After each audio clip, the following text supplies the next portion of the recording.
Hello and welcome to the show. Well, listen, we're live here in the studio. Of course, there's always things that happen, but we're glad that you joined us. You see, I have a guest here. I'm going to introduce him. But before I do that, I just want to say thank you to all of the guests. I want to thank Paula for being here with me. I want to thank Tiana again for producing the show. We are here in the studio. This is the first time I've had a guest sitting here with me like this in the studio. Okay. So just so you know what's getting ready to happen, Mr. Chris Green is here with me and Dr. Angelica Elman Christie. They're going to be on the show. This is about the power of giving. And so when they get ready to talk and we're talking about the power of giving, you're going to hear all about these special people that I have today. So just sit back, relax, and enjoy because we're coming up next. The Curry Insurance Agency has served the community for over 30 years with hundreds of trained representatives to assist you in selecting health plans. Curry Insurance Agency is the largest marketing insurance group in the state of South Carolina for Medicare Advantage and represents all major health carriers. Annual enrollment for Medicare Advantage is October the 15th through December the 7th. Curry's motto is people don't know how much you know until they know how much you care. Call Curry Insurance Agency today at 803-536-0889. Show. Well, I tell you what, I am so excited to hear and have this special guest with me. As I said today, this is about the power of giving. Now, Chris, I always do something, which is what's on my mind. And before I do that, I want to introduce you because he's sitting right here next to me. This is Mr. Chris Green. He's a son, a husband, a father, devoted father, author, mentor. He's the founder of Open Mind, and he's going to tell us all about that. He's also the project director at Voorhees College, where he does his work there. And so you're going to learn all about that as we move forward. But Chris, as I said, I usually like to talk about what's on my mind. And, as we're going through this pandemic, and folks, you still need to realize we're in a pandemic. Chris, the Omicron virus. Yes. Okay, so folks, I want you to be very vigilant about how you handle yourselves, meaning I want you to make sure that you wear your mask, that you social distance and all. Chris, as we're sitting here talking about that, what are some of your thoughts as you've been riding around looking at people and seeing their attitudes because they're not wearing masks? Right. And for instance, y'all, I usually have this taken off. This is what I wear because it's easy for me to put it on and easy for me to take it off. Now, I'm not advertising whoever this is. I don't know who this is, but I happen to have it on because we were rushing.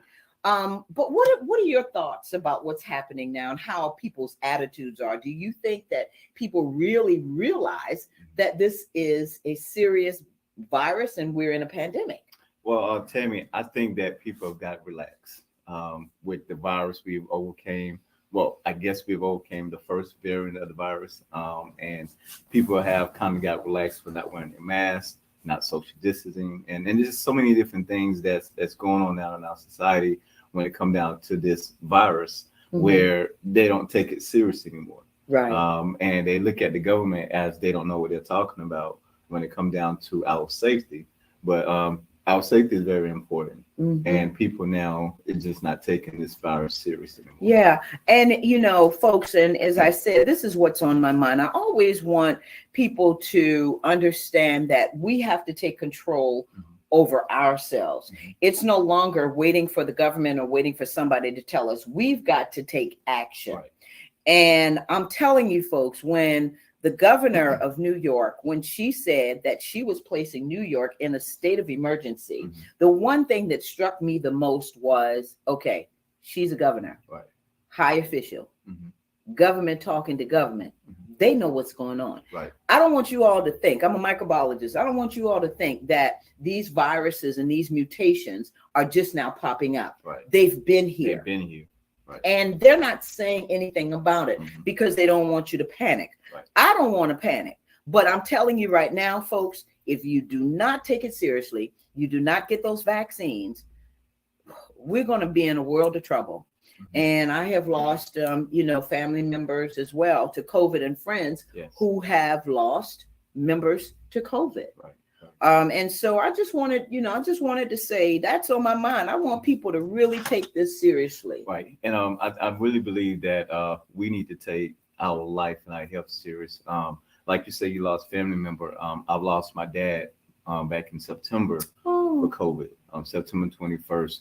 I got the call from the hospital that he passed away from COVID. Complications of COVID. And they don't realize that if you're sick or have any type of health condition, and when you get COVID, it affects not only you, but it affects all parts of your body and your organs. Exactly. And then sometimes it's hard to bounce back from being sick from COVID. So it's important that you take care of yourself, wear your mask, social distance, stay away from people that you know who are sick, people are coughing. You can't take this thing for play.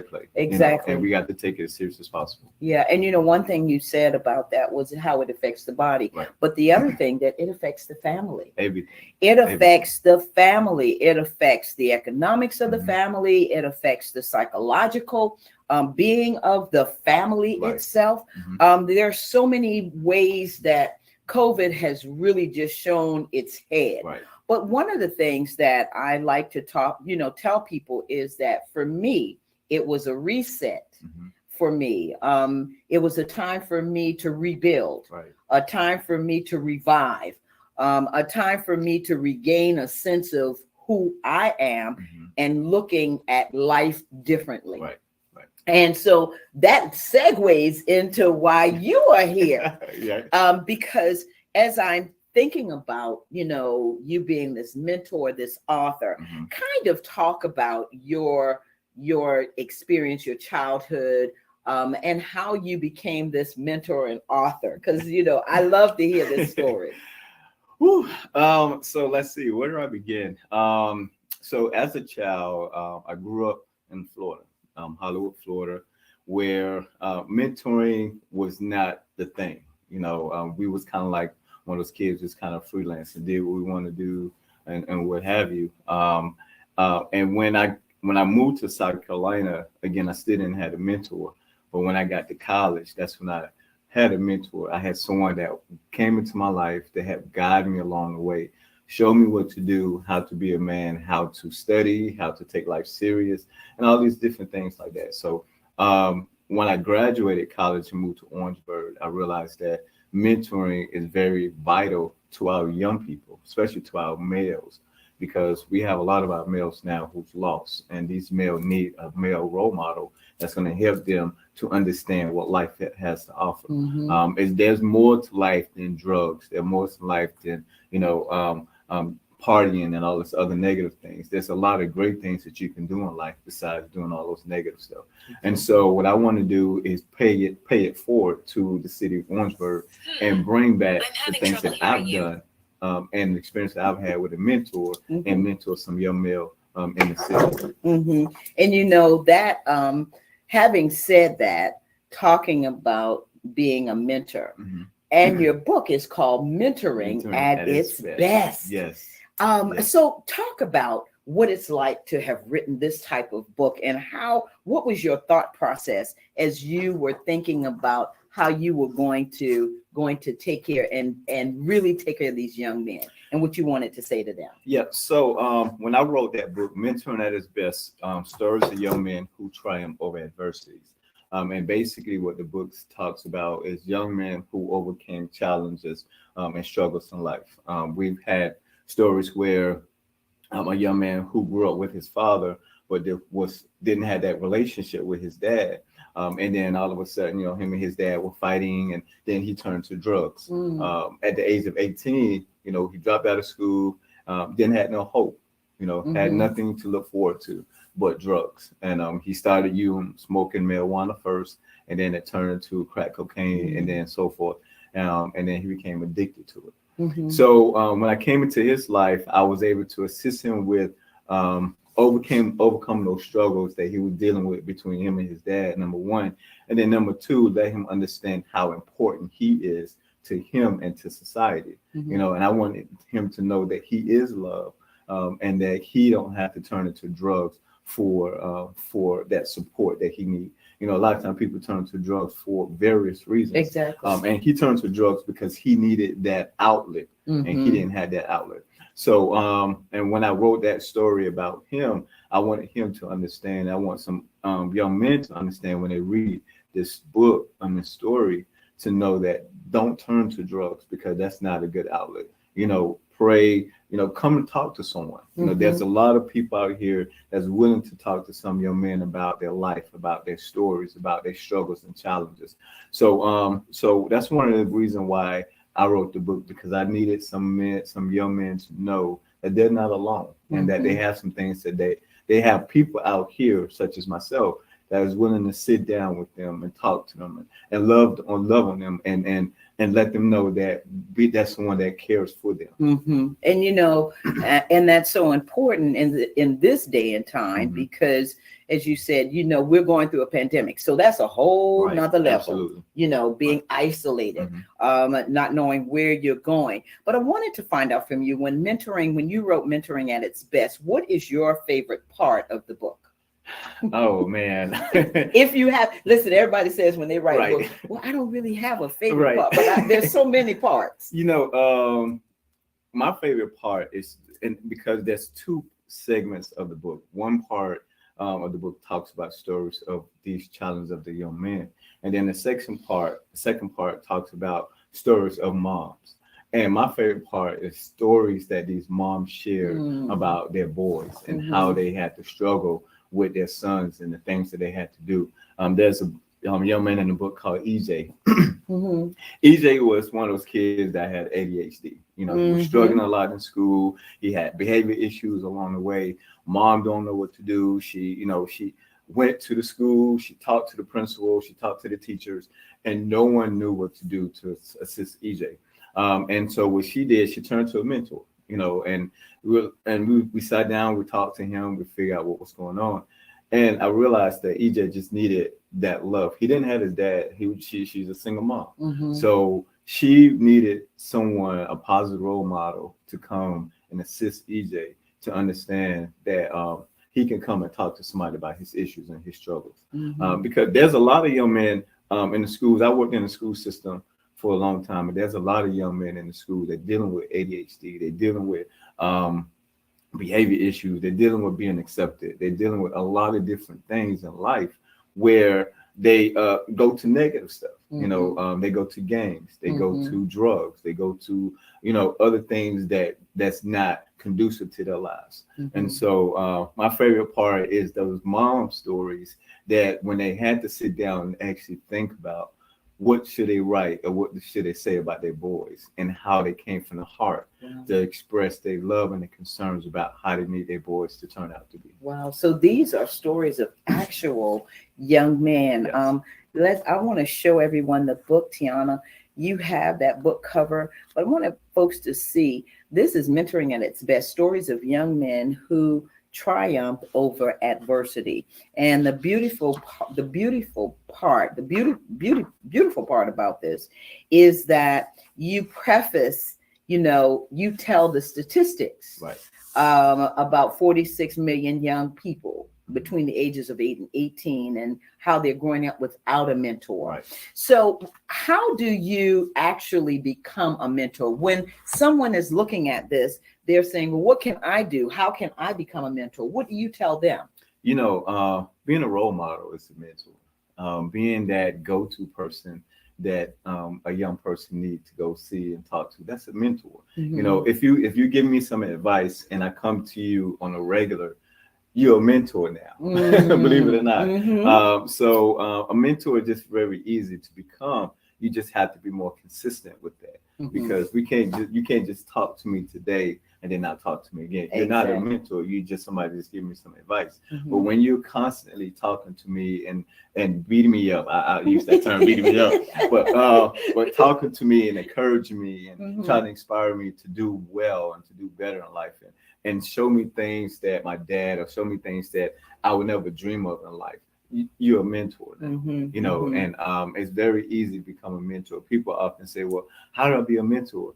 Do you talk to somebody? Yeah. How often do you speak to them? A lot. You're a mentor. That's right. And that's what a mentor is all about. You Right. just, just like your show is about giving. A mentor is a person that gives and Yeah. gives themselves to help others. Wow. Listen, folks, you heard that about being a mentor. So do you have a mentoring club? I do have a mentor. I do have a mentor organization, and my mentor organization is called Open Mind Mentoring. We are located here in Orangeburg, South Carolina. And I'll share this with you. We was housed, well, we've been in the school district, in Orangeburg School District 5 before they merged into Consolidated. We've shared so many different things to a lot of young people in Orangeburg. We cover the whole area of Orangeburg, Calhoun, as well as Denmark. And we provide mentoring services and tutoring service and just different things that these young men need to hear and see. And somebody's going to say, well, if I'm a mentor, do I have to spend so many hours with a person? And what do you say to that? Because when some mentoring organizations say you have to put in 3 hours a week or 4 or 5 hours a week. Right. What is your philosophy on spending time with your mentee? I believe that you spend as much time as you need to. You can't really put a time frame on a mentor. You put the time that you need to assist that person. A mentor, and I often tell when I do my mentor training, a mentor is not a counselor. A mentor is a person that help guide and help lead and help encourage and help these boys to become the person that they need to be in life.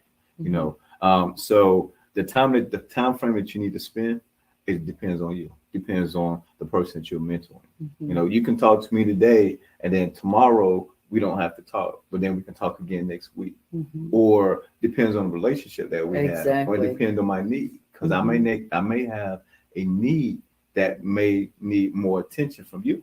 So, it just pretty much depends on the individual, and it depends on that relationship that you have with the mentor. Right. And some of the young men I know that you mentor are so glad that they have a mentor like you, because just sitting here with you, you're just so calming. I mean, isn't he just calming?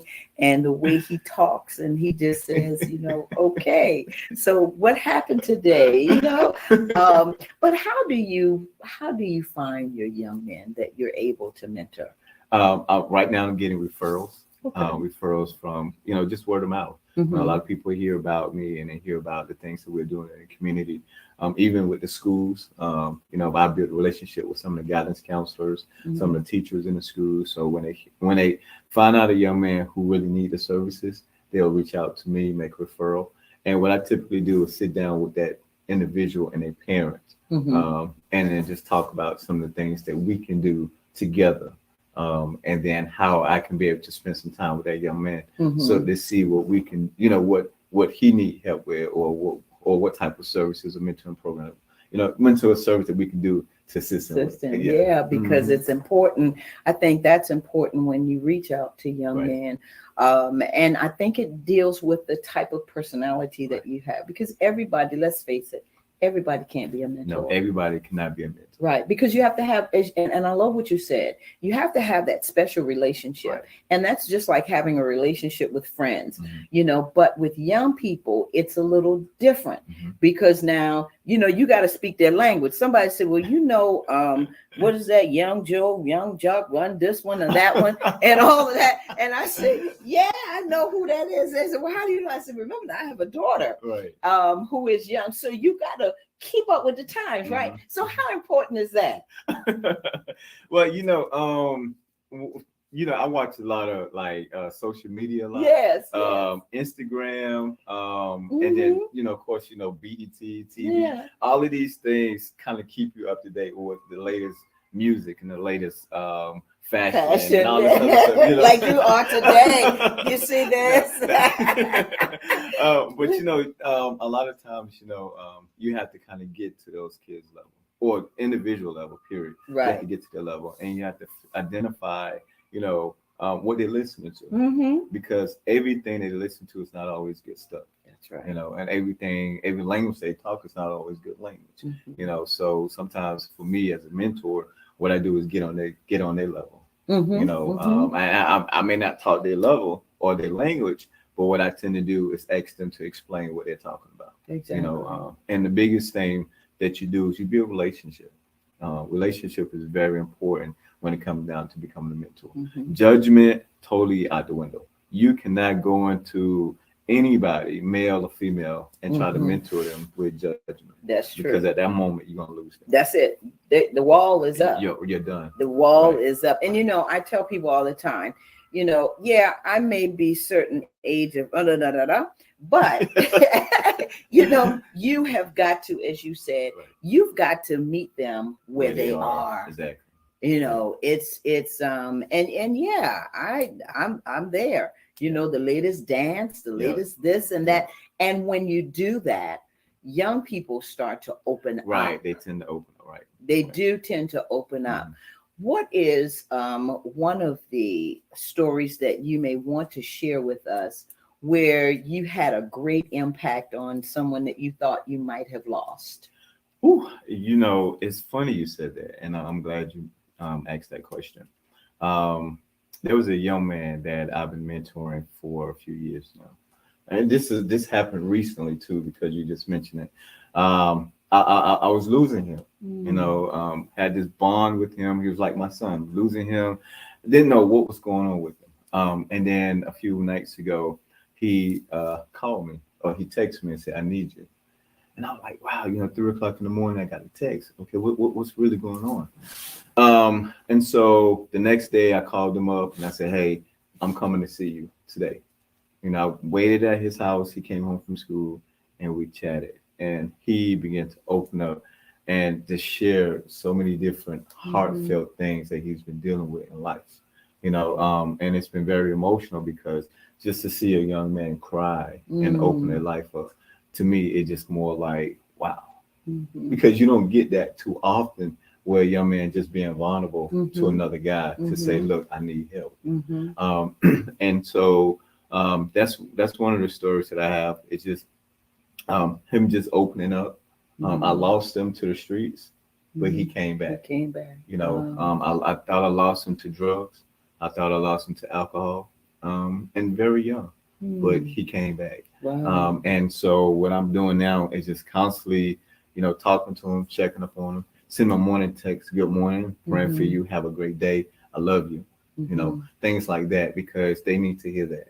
And when he and I called him up and said, "Hey, did you get my message?" "I got your message." Wow. "How you doing? How was your day?" "My day was good, thank you. I'm okay. I'm trying to hang in there." Wow. So those are things that bring me joy to know that if I can reach you, I'm gonna be there for you. Wow. You know. I don't want to start crying. Yeah, because if I ask you another question about that, that's wow. I mean, you're welcome wow. to, because listen, it was more of an intervention.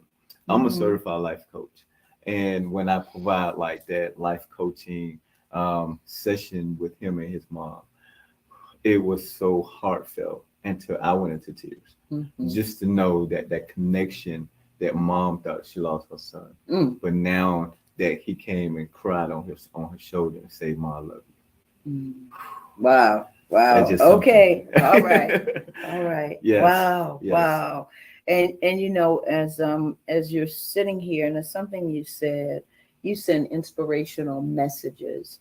How important is prayer to you as you are mentoring these young men? Very important. Prayer is very important. Prayer to me, I have this quiet time with God in the morning when I go to work. And on my way to work, I try to meditate some and I try to pray before I get to work. And I pray for everybody, as many people I could just possibly think of. And when I get to my boys, I often say, "Hey, let's pray." Or just like the other night, I asked him and his mom, "Can we pray?" And she said yes. And when they welcome prayer, to me, that just like a whole new realm, because it's like, now that you welcome is something that I enjoy doing. Now they let me know that you want to accept some other things that's going to be good for your life. Wow. So what do you want to say to parents out there that may need someone to help mentor their young men? What would you say to a parent about hope, about not giving up and reaching out? Um, I would tell you this, that a lot of times our young people have to go by experience. Sometimes parents say, well, I'm losing my son to the streets or whatever. But when a kid who tends to identify their struggles and realize where they are in life, they will tend to come back. It's just like in the Bible it talks about the prodigal son and how the prodigal son left home because he thought he was grown. Mm-hmm. And when he realized that he was eating with the swines and the hogs, he Mm-hmm. came to his senses. That's what the Bible That's right. said, that he came to his senses. And when he came to his senses, he realized that he needed to go back to his dad because his dad had cows on a hill, That's right. riches and maize and servants and stuff, and he was like, if I could just go home and become a servant to my dad, I know I can make it all over again. Mm-hmm. So I wanted to tell a parent, don't give up on your sons or don't give up on your daughters. Continue to pray because eventually they'll come to their senses. You have not lost them, even though that you feel like there's no hope to them in the streets. But just continue to pray, continue to encourage them, continue to hug them, love them, and let them know that you're there for them. And that's one of the things that our young people need. They need that comfort. They need to know that someone is there to love them, someone there to support them, someone there to guide them. Nowadays, we're dealing with a lot of our young people who trying to get into any and everything. Right. And we don't need to be judgmental, but we need to be compassionate to let them know that, look, I've been there, I've done that, and you don't want to go down this road. Mm-hmm. So let me assist you. And sometimes, kids don't want to listen to their parent. Yeah. Their parent, what I ask you to do is find someone that you trust that's going to help you and your children out, and they help guide them along the way. That's right. It's something that you would say that because I always say having a daughter, sometimes she can talk to me about things, but there are some things that she may need to talk with someone else about. Right. So she's not going to be able to always talk to mom, and somebody else may have a different perspective, Right. For her to really get it. Right. And so I'm glad that you said that because as a parent, we need to hear that. We can't always tell our child Right. what's going What's on. going on. They need to hear from somebody else. Exactly. And that's where wonderful friends and family come into play. Right. Chris, I have enjoyed this conversation with you. So, I mean, that mentoring at its best. Talk about your book signing. Yes. So I am having a book signing on December the 11th, 1520 Russell Street, Orangeburg, South Carolina. It's going to be at 2:00 here in Orangeburg. So I am asking that if you can come out and support. The book is on $10. So I'll ask you to come out and support the book. All proceeds is going towards the organization Open Mind Mentoring. And what we're going to try to do is help some young men out for Christmas, as well as help continue with the organization and keep it rolling. Well, listen, yeah, I'm excited. I'm excited about it. And I know that folks have been commenting. Tiana, have we seen any of the comments? I always like so that Chris can see those comments from folks. Well, thank you, Mr. Dennis Brothers. Wow, that's something. Yes. Yeah, yes. that's really something. Let's show how we can get in touch with Christopher. And the website right there. Yes. So you can get in contact with me with Open Mind Mentoring at gmail.com, or you can check my website out at www.openmind-mentoring.org. Yeah. Wow. Chris, thank you. Thank you. Wow, man. Thank you so much. Appreciate and it. congratulations to you on your book. Yes. And being the founder of Open Mind and all the things that you, Open Mind Mentoring, and everything that you've been doing. And, we're here to support you, the Tammy Show, and of course, me personally, Sabrina. Hi, Sabrina. Hey, and everybody that's watching. And Harper, of course, I didn't forget you, Yes, Harper. Yes, I didn't forget you. And so I just want to thank you again for all that you're doing for the community, and much to you. This is the power of giving. I'm talking about the power of giving, and I tell you, you are giving of yourself, man, and congratulations. Thank you. All right, my brother. Listen, we're going to be right back. We have 2 commercials for you to see, and we're going to be right back. So take care. The Curry Insurance Agency has served the community for over 30 years with hundreds of trained representatives to assist you in selecting health plans. Curry Insurance Agency is the largest marketing insurance group in the state of South Carolina for Medicare Advantage and represents all major health carriers. Annual enrollment for Medicare Advantage is October the 15th through December the 7th. Curry's motto is people don't know how much you know until they know how much you care. Call Curry Insurance Agency today at 803-536-0889. The Cecil Williams South Carolina Civil Rights Museum is the Palmetto State's first and only museum. It honors a generation of people, black and white, throughout the state of South Carolina who deserve to be remembered for their unselfish commitments and sacrifices. Enjoy an immersive and entertaining virtual tour. For more information, visit www.cecilwilliams.com.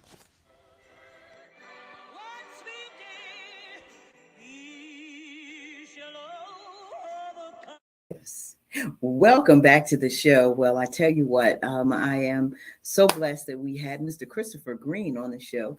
And like I said, we're in the studio, so we kind of made some shifts right away. And wow, excited about all that's happening. So we're going to meet somebody very special. And again, I want to thank you, Mr. Christopher Green, for being in the studio with us. And as I said, the best to you for your mentoring and being an author and all those great things. So now I have the pleasure of introducing you to a mother, a daughter, a wife. She is a doctor, consultant in education, project manager for Good Health Wins South Carolina 365 for NCNW. And I tell you what, she's a friend. I've known her for a very, very long time. So I want to introduce you to Dr. Angelica Elman Christie. Come on out, Angelica. Hey, Tammy, how are you? How are you? I am doing well and so happy to be here. How are you? I am doing well. Thank you so much for being on the show. Listen, I'm just grateful that you were able to join us with your busy schedule, Dr. Christie, and to be able to talk with you. So let's talk about what made you enter the healthcare industry? Because, I've known you for a while. I've known that you through education, through AHEC and all of those places. Kind of talk about your background and why you chose education and healthcare. Well, my interest is really in just helping young people achieve their fullest potential. Years ago, I stepped into education totally by accident when I was offered a position to work with Greenville Technical College up in Greenville, South Carolina, as they were working to increase the diversity of their student population. And that just kind of set the ball rolling. And so from there, it just ignited a passion in me to work with young people, to help them to navigate the system, to give them opportunities to explore avenues that best suit their interests and their needs, and to enable them to establish goals and figure out the best way to get there. And then totally by accident, I kind of fell into healthcare. I went back to school and got my degree in student affairs with an emphasis in counseling and guidance services, and entered the position of guidance counselor for the health sciences division at Greenville Technical College. And then that set me on the path to working with Greenville AHEC and later on South Carolina AHEC as the state director of the Health Careers Program, which is really designed to increase population parity among practicing health professionals. So often our students in Black and Brown communities are not aware of the opportunities. They don't always have a chance to see people who look like them doing things in various STEAM areas. And so it was just a pleasure and an honor to be able to work with some young people and helping them to establish goals and get on the path of interest and desire. And, I guess one of the things that thrills me most and brings my heart most joy is when I get a phone call from a young person that I may have worked with in high school, and they're now practicing in some area of healthcare. And so I've taken that skill set after retiring from the state to lend my talents and skills and just my natural interest to some other organizations, including South Carolina State Mechanism, NCNW, and working with their Good Health Wins South Carolina 365 Academy initiative. Wow, that's a mouthful, Angelica. Yeah. But, you know, one of the things that I love about you, Angelica, is that you have been able to help, as you said, so many students. I mean, I remember the conferences that you had that we attended and that I helped facilitate as well, some of those classes and workshops and all. And I just want to thank you again for your work that you have been doing in the community. And so naturally, as we segue into this, that fits with Good Health Wins. SC 365 Academy. So kind of talk about Good Health Wins SC 365. So it is an initiative that is being run at the state level, but it is being run in complement to the national initiative of the national headquarters of NCNW out of Washington, D.C. Our interest is trying to increase the awareness about the importance and benefits of vaccinations. And we're focusing right now on COVID-19 and influenza. In South Carolina, our goals are to try to get vaccines in arms, but even more importantly, to bring a high awareness to provide current, accurate information because things are changing rapidly. You know, we have this new variant that has been revealed in the last couple of days. And so information is coming quickly and changing as science is giving us more insight into what COVID entails and how it affects us as individuals and our bodies, our families. And so we are wanting with Good Health Wins South Carolina 365 Academy to make sure that we're getting good information out there. We're wanting to develop a cadre of informed messengers, trusted messengers that can get into the communities and answer questions, listen to what people's concerns are, and then helping them to find the accurate information versus running to the propaganda and walking away with misinformation. So our goal is to make South Carolina a healthier place because we can win this together. We just have to do it.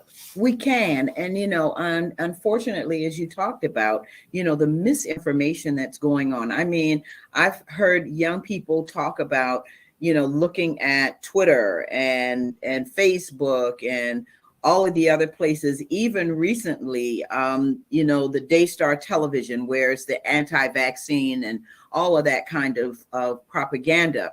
But what we need, as you said, the one thing that I love about what Good Health Wins SC 365 is doing is you're going directly into the community. And how important is that for you to really reach those people who are in the rural areas of South Carolina, because that's where we're having the disconnect. Yeah, well, there's a lot of disconnects going on, but it is very, it is important that we get into the rural areas. And one of the ways that NCNW and Good Health Wins feels that we need to do that and will successfully be able to do that is by working collaboratively with organizations that are out there on the ground, you know, boots on the ground, where the people are, and able to connect as those messengers, trusted messengers. And so we are working very diligently to build relationships with organizations, both at the national level and at the state and local levels, ranging from faith-based organizations like the Seventh Episcopal District of AME's, Women's Missionary Society, the Divine Nine, the DHECs and health centers. All organizations have a role to play And they play that role very well within the communities that they serve. And so if we are able to collaborate and join together to deliver one unified, cohesive message that we can spread out through every community, whether it's urban, rural, wherever it is, to get people to understand what we can do to be safe. And that ranges from getting the vaccine trio to being healthy, exercising, eating properly, building up our immunities naturally, wearing a mask, washing our hands, social distancing, being in open spaces if we gather, but being very cautious about how we gather. We all have people that we love.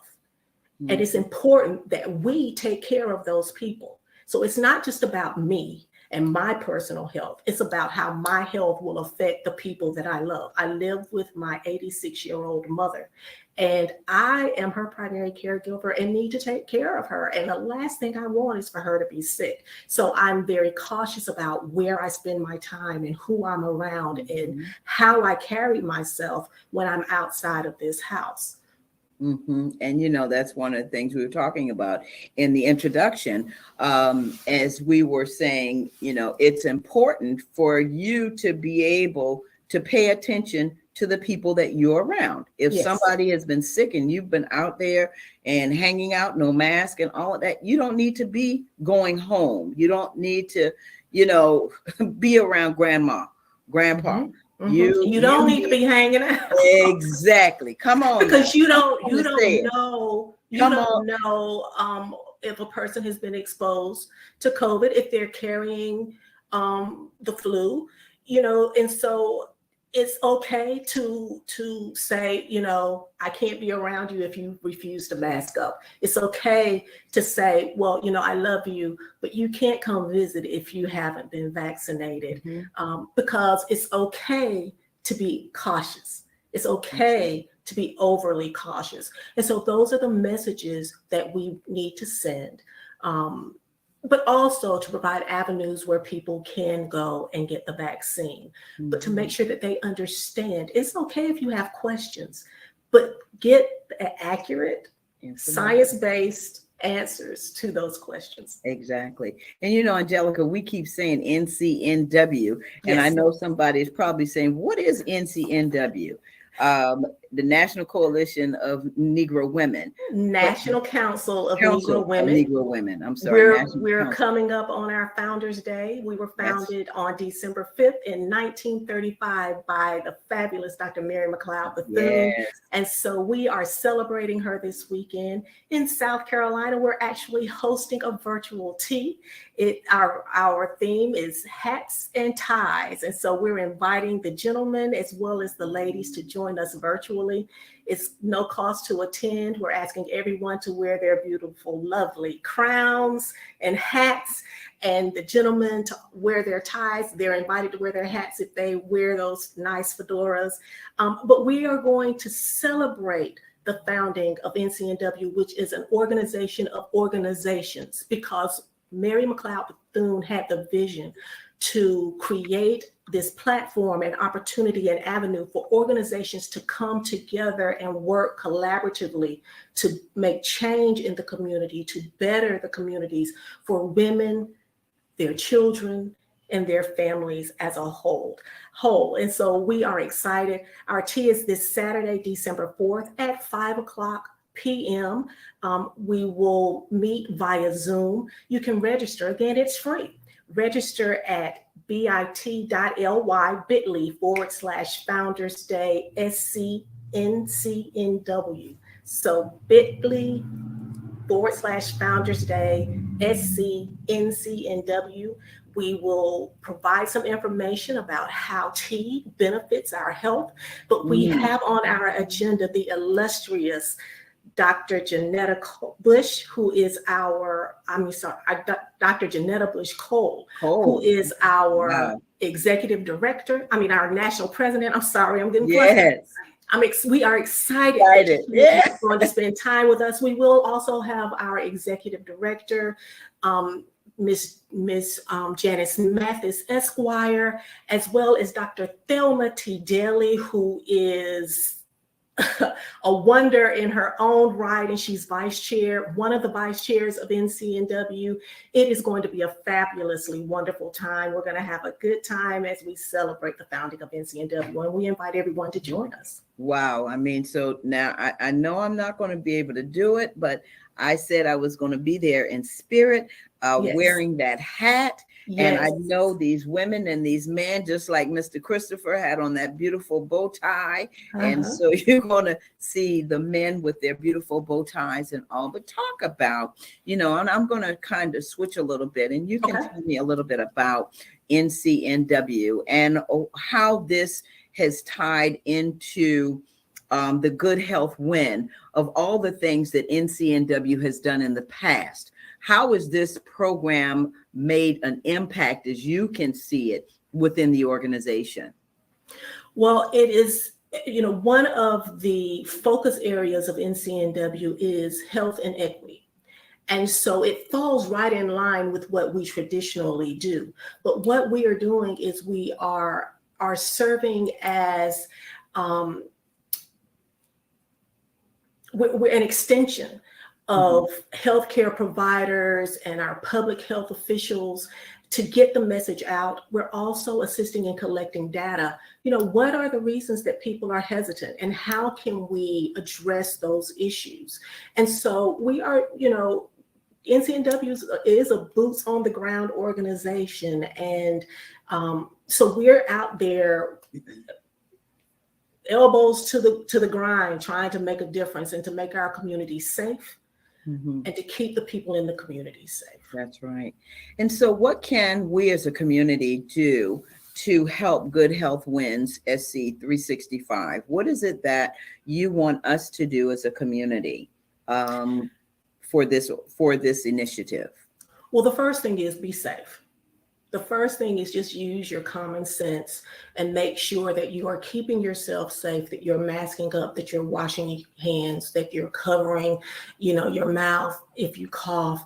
All of those things that we would normally do during flu season. It will help us to minimize the presence of flu and also minimize the presence of COVID. We also encourage everyone, get your immunizations. If you have questions, that's fine. Ask the questions. Talk with a healthcare provider. There's a lot of information on the CDC website as well as the state DHEC website. Dr. Bell is oftentimes providing us information on television.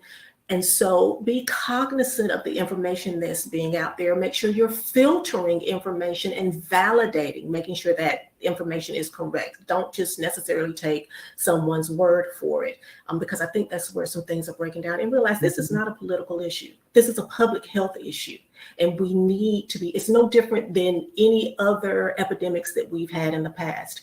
We're also looking for partners. We're looking for organizations that are willing to sit down with us and develop a plan, because I have a sister in another state, NCNW mechanism, who likes to say, we can always do better together. So if we are all putting our minds, our efforts, our resources together to make a difference in the community, then we can do that.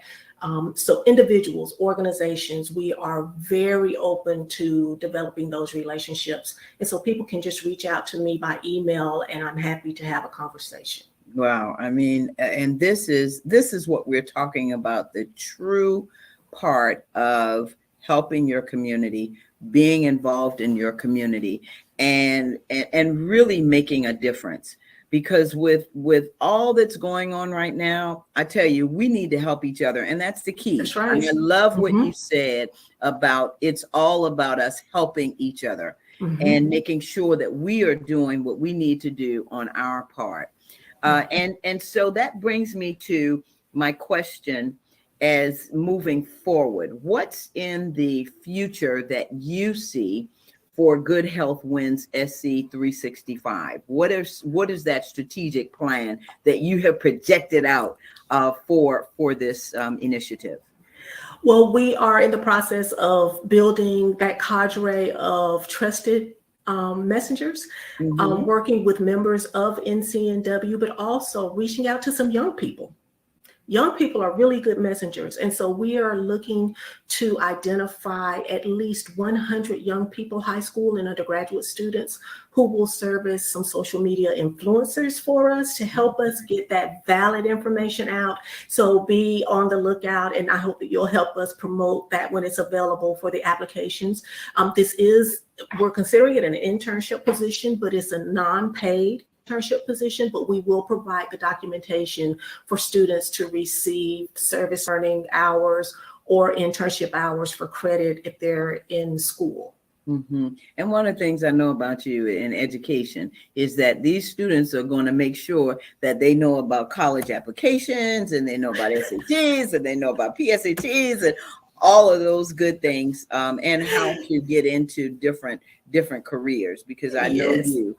So Yes. I'm almost, I kind of think I wrote that piece as we were But talking. absolutely. I'm always doing that, Mhm. regardless. But I get phone calls from parents and students all the time, and I'm happy to help with that. But for these young people, we will have some incentives available to assist them that will kind of focus some of them in the areas of education. We're also looking to host some meetings in the future where we can do some planning. And we're constantly in partnership with the national NCNW Good Health Wins initiative, having town halls. There's actually a town hall going on right now. And then we have COVID conversations. These meetings last only about an hour. They're hosted virtually using Zoom. And so we post all of that information on our Facebook, for people Mhm. to be aware of the schedule and how to connect. Right. So there's a lot of activity going on, and it's going to increase as we move forward. That's right. Well, Angelica, Dr. Angelica Christie, tell us again about the tea, when Okay. it's being held, because it's coming up real soon. And so I Yes. want people to be aware so that they can be a part of it. Because I tell you what, I want to hear Dr. Janetta Cole myself. And so I'm hoping that it will be taped and you'll be able to share that. I'm not sure. I'm not sure. We haven't discussed taping it, but I will pass that on to our If you record it. illustrious president, Yeah. Willette. Yeah. Willette Williams. The tea will be held this Saturday, December 4th. Again, it'll be at 5:00 p.m.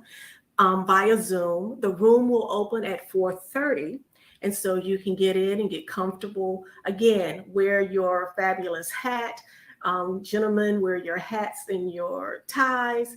And you can register at bit.ly Founders Day SCNCNW and get your seat. The last that I checked, we were about half, maybe a little over half capacity. So you may want to go ahead and do that. We have people registering from all over the nation for this. And I think, it's going to be fun. We're going to have a parlor game. We're going to ask some questions like they used to do in the 1930s when you would go for tea, play parlor games. And so we have that planned, and prizes are involved. So, you want to be prepared for that. We're doing a hat parade. And you can submit a picture of yourself. I believe today is the deadline. And so you have a few hours left. You can snap a picture of yourself in your hat and submit it to NCNW. And I'm sorry, I don't have the correct email address, but when you register, the email address will be provided in your confirmation. And there's a prize for the most fabulous hat. And then we may have a couple of other prizes in store too. So you never know. So that's Saturday, December 4th, 5:00 p.m. And you need to get your ticket today. All right. And that's virtual. We are just virtual, and we can do so much this virtual world. I mean, I love it. I love it. And so we want people to know December the 4th is the day for the tea. And Dr. Angelica, I love you, and I thank you so much. Tell Tammy I said hello, and it was good to see Aaron as well. Yes. And Errol. Yeah. And so Please continue doing what you're doing. And if we can be of any help to you here on Tammy Show, you know I'm always here for you. Yes, But that's ma'am. Good Health Wins South Carolina 365 Academy. The project manager, you've been hearing her and listening to her, Dr. Angelica Christie. So, Angelica, last thing you'd like to tell people before we close out? Oh, it's so much I want to say. Yeah, I've go said a ahead. lot already, but I just want to encourage everyone, please take the flu and COVID seriously. It's we don't know really all of the effects of COVID. And so the best thing to do is to try to prevent it. And we know that vaccinations don't prevent COVID. However, the science is telling us that it will minimize the symptoms. It will minimize how COVID affects you if you get it. And until we are able to obtain this herd immunity that we hear so much about, and people build up their immunity by getting the vaccine, then these mutations are going to continue to exist. And so we encourage you to get your vaccine, to be diligent, to stay safe, to encourage others to be diligent, to get their vaccine and to stay safe. And if you're willing to partner, please either partner with your local section of the NCNW. We have sections all throughout South Carolina. And you can also partner at the state level and just reach out to me. That's right. Well, Angelica, thank you again for being on the show and for just having that wealth of knowledge and sharing that with us. I know the tea is going to be successful, and I know you're going to tell me all about it. And I look forward to hearing about it. And I look forward to hearing more about what Good Health Wins SC365 is going to be doing. And so, like I said, if there's anything we can do on our end to be a part of that, all you have to do is call. Yes, ma'am. Thank you so much. You've always been so helpful in everything that we've done, and I appreciate that for this initiative as well. Oh, well, I appreciate you. Thank you so much, Angelica, and the best to you. All right. Thanks. Take care now. All right. Have Bye-bye. a good one. You too Bye-bye. now. Bye-bye. All right. Well, listen, folks, you heard it right here on the Tammy Show. We had Mr. Christopher Green, who is a mentor and an author, talking about mentoring at its best, stories of young men who triumph over adversity. And so he had a mouthful to say, and I'm telling you what, it's the power of giving. And this man gives. He and his family, and they give. Okay. And that's what it's all about. Again, Dr. Christie, Dr. Angelica Christie, I want to thank you again for being on the show. What a wonderful woman she is and will continue to always be to me in education and consulting and all that she does with helping young people. But as you heard, the tea is on December the 4th. And so I urge you to make sure that you take part in that as well. Well, it's time for me to go. I'm telling you, a mouthful. This is the power of giving. This month is about the power of giving. We've got some great guests coming on for the next couple of weeks. So I want you to be stay tuned to us.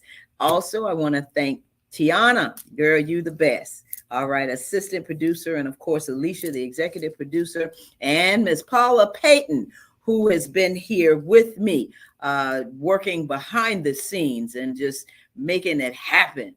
I want to thank her as well. And of course, want to thank my guest. I tell you what, I'm just so blessed. That's all I can tell you. It's nothing but a blessing to be where I'm sitting right now in this little nice white couch that they helped pick out and all this stuff that's happening around me.